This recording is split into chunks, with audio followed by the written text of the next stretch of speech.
Assalamualaikum teman-teman, apa kabar? Ketemu lagi dengan saya Pusri. Semoga kalian sehat-sehat ya teman-teman. Yang lagi sakit, ayo semangat buat sembuh. Dan yang lagi dalam keadaan bermasalah, ayo semangat untuk bangkit. Semangat untuk keluar dari segala permasalahan. Dan untuk yang belum tercapai keinginannya, insya Allah dengan kita berdoa Allah akan mengabulkan apa yang kita minta. Begitu teman-teman, karena Allah itu punya Rahman dan Rahim, pengasih dan penyayang, maka pasti Allah akan menyayangi setiap umatnya. Amin. Teman-teman, banyak sekali hal mistis yang terjadi di dunia ini. Salah satunya yang mau saya ceritakan ini, walaupun salah satu di antara di antara yang mau saya ceritakan ini sampai sekarang masih dalam penyembuhan teman-teman. Penyembuhan, jadi gatal kepalanya. Langsung saja kita mulai ceritanya. Jadi cerita ini berawal dari kenekatan 6 orang pemula naik gunung. Tapi yang 6 ini memang pemula teman-teman. Tapi ada satu leadernya, satu leader. Terus jadi bertujuh ini naik dari Cemoro Kandang, Gunung Lawu via Cemoro Kandang, dan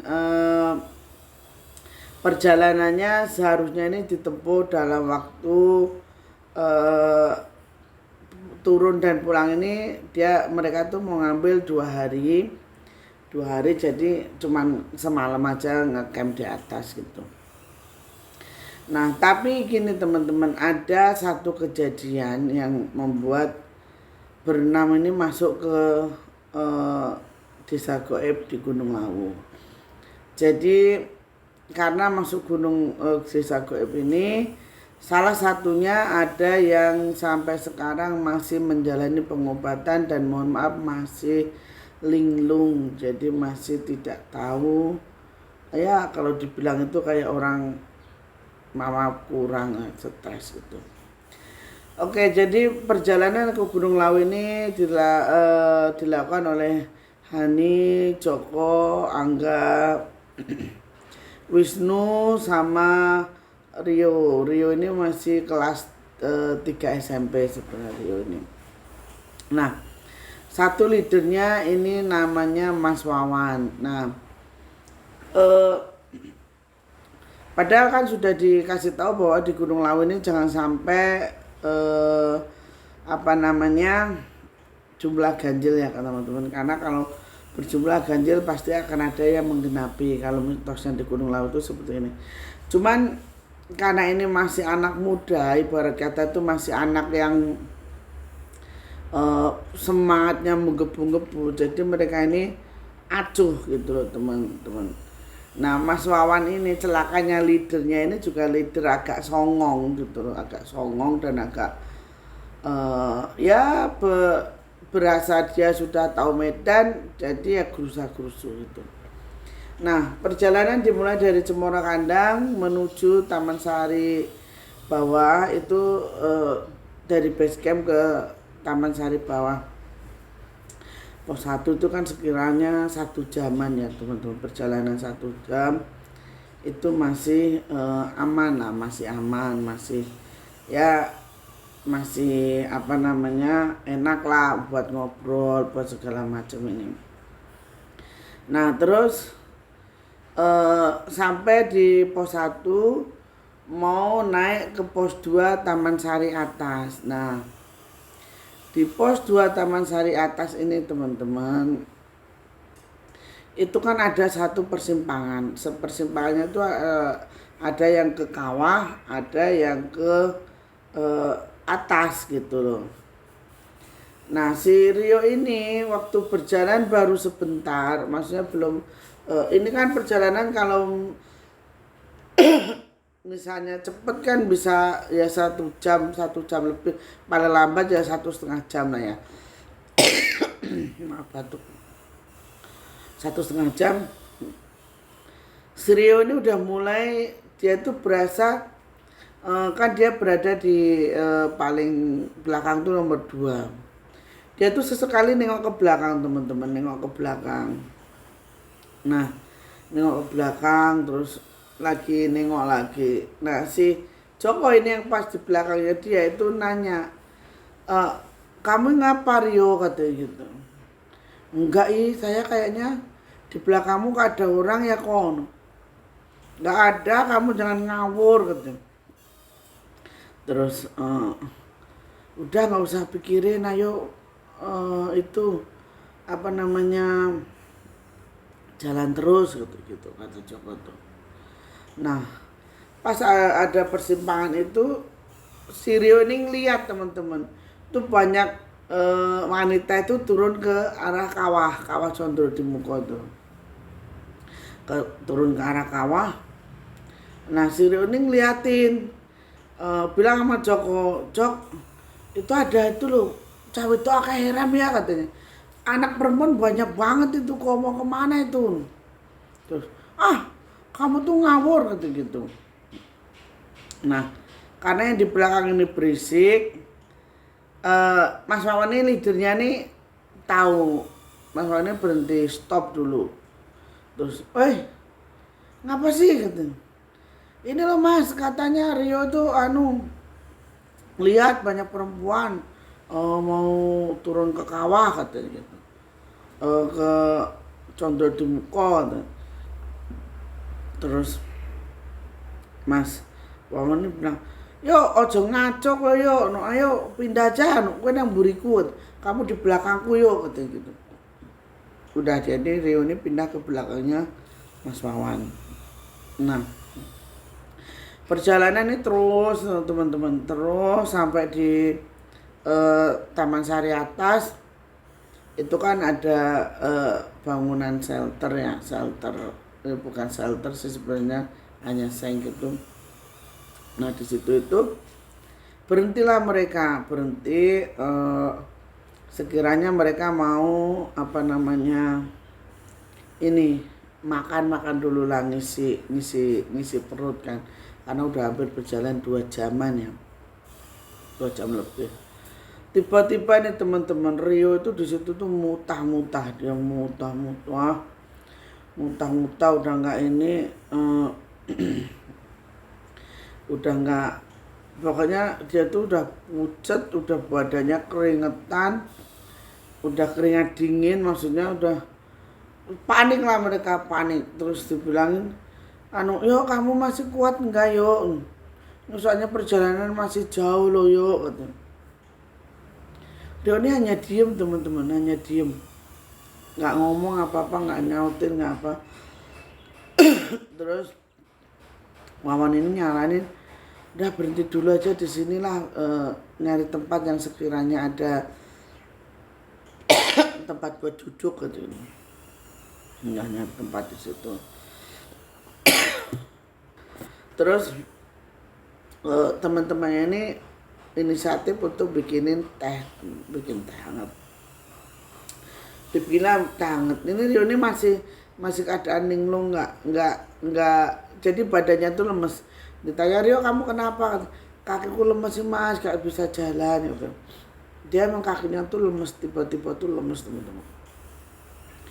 Setelah dikasih minum teh, dia tuh mutah lagi, terus di situ dia kesurupan.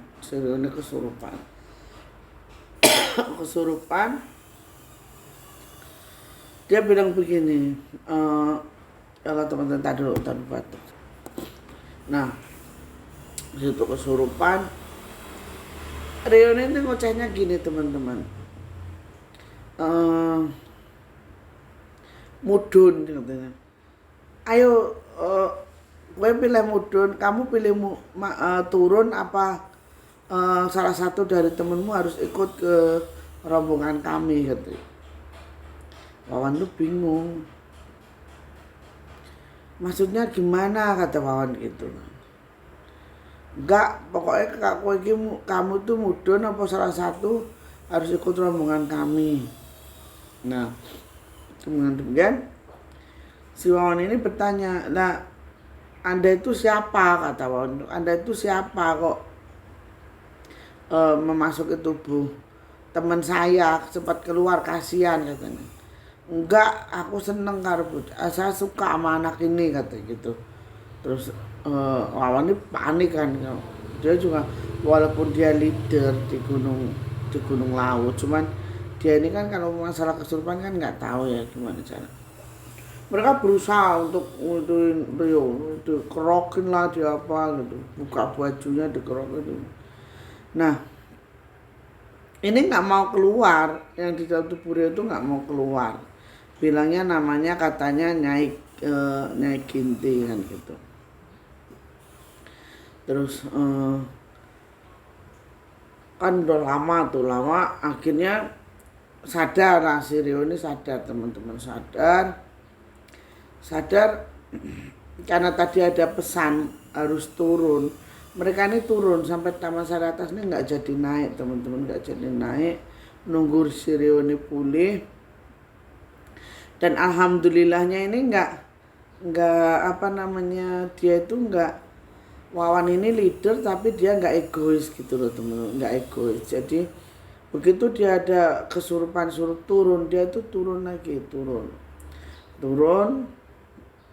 Di situ udah mau maghrib dia turun, sudah turun. Nah kan udah sampai base camp lagi nih, base camp.